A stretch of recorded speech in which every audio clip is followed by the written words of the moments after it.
Every day like clockwork, a familiar sound echoes across Ithaca, New York.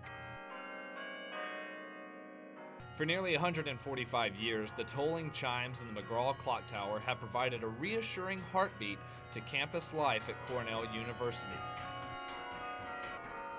But who are the artists behind these 21 bells? Meet the Cornell Chimesmasters. I don't think everyone knows that people actually play the bells. I'll frequently get people that come up to the top and they're so shocked that someone's actually playing the music. They always thought it was just a computer or something. Kevin Giroux is a senior Chimesmaster, a historical fraternity of sorts. He's one of just a handful of students selected each year to play the chimes. To me, it's just like the center of campus, really. The symbolic center, because you see the clock tower on all the Cornell insignias and stuff.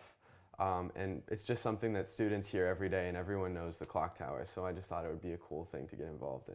Playing the chimes is something that less than 0.1% of Cornellians get to do, so it is very unique and special. Claire C. is the head Chimesmaster, responsible for coordinating daily concerts, schedules, and the spring auditions for next year's Chimesmasters, a 10-week process looking for the most creative players. You need to be able to play the 3 main Cornell songs, and then we assign 2 other pieces that are harder, and we want to listen to that and make sure that you play it correctly, like rhythm-wise and note-wise, but also very expressively, using a lot of dynamics and phrasing, and like you sound like a musician as opposed to just like a computer playing the notes or something like that.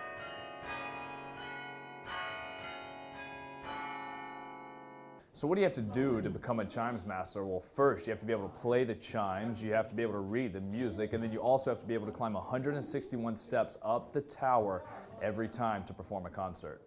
It was tough. I basically lived in the tower for 10 weeks, I guess, and any chance I got, like I usually practice here like from 10 to 12 a.m., 10 p.m., and it was really tough, but it's worth it, yeah. Junior Chimesmaster Jenny Shav is one of the few students selected the year she tried out, and says the greatest part about being a Chimesmaster isn't playing the chimes.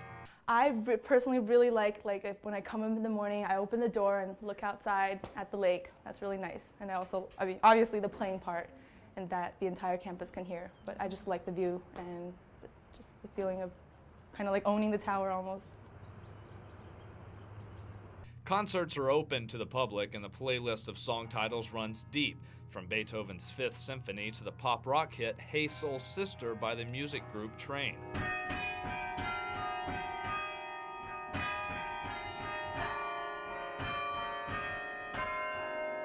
But the original pieces written and passed down by former Chimesmasters, Giroux says, get some of the best reactions. If you're playing something that's written specifically for the bells, I'll always hear visitors afterwards saying, wow, that one, I loved Harry Potter, I loved Lady Gaga, but that one piece was really beautiful. That's the one that I liked the best. So I think that's what's really special about the bells for me. As the sun sets on Cornell and on Giroux's last term playing the chimes, the sounds of this clock tower tradition will carry over next year to a new generation of Cornell Chimesmasters.